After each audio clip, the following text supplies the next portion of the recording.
វីដេអូមួយនេះទៀតដែរអ្នកគ្នាដែរអត់មានណាគេទុកភ្នែកបាននេះ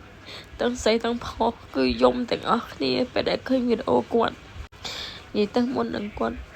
ស្លាប់គាត់គឺគាត់ដឹងខ្លួនគាត់ថាគាត់មិនអាចរស់ប្រពន្ធគាត់ហៅគាត់ទៅផ្ទះ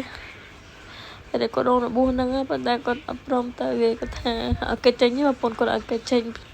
ទៅផ្ទះតែគាត់ថាកើតទេបងប្អូននៅទីនេះច្រើនហើយទាំងដែលគាត់ហ្នឹងគឺរងរបួសច្រើនកន្លែងមែនតើ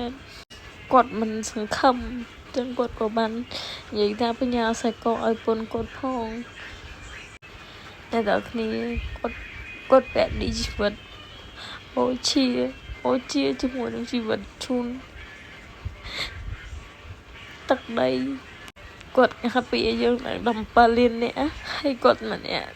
ហើយនឹងអ្នកផ្សេងទៀតគឺគាត់បានបែបនេះជីវិតដើម្បីយើងទាំងអស់គ្នាគាត់និយាយទាំងមានភាពនៅជឿជាក់នៅអង្គអាច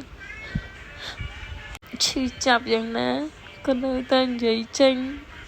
ផ្ញើសៃកោឲ្យប្រពន្ធគាត់យើងគាត់តែមុតដៃណាយើងគាត់តែមុតដៃយើងស្អីអួយខ្ញុំមកលាតែក្តៅអីចឹងគឺខ្ញុំស្អីអួយខ្ញុំមុតទៅរំគាត់ជើងដៃហើយគាត់ទៅគាត់កំភ្លើងនៅទ្រូងទៀត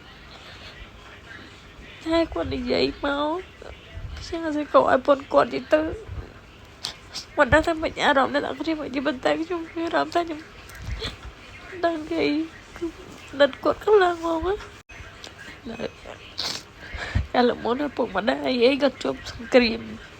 ឥឡូវមកដល់ខ្លួនឯងជួបសង្គ្រាមផ្ទាល់និយាយទៅវាឈឺចាប់មែនតើដែលយើងតែងតែឈឺបត់ចម្រៀងទេកាលពេលទឹកដី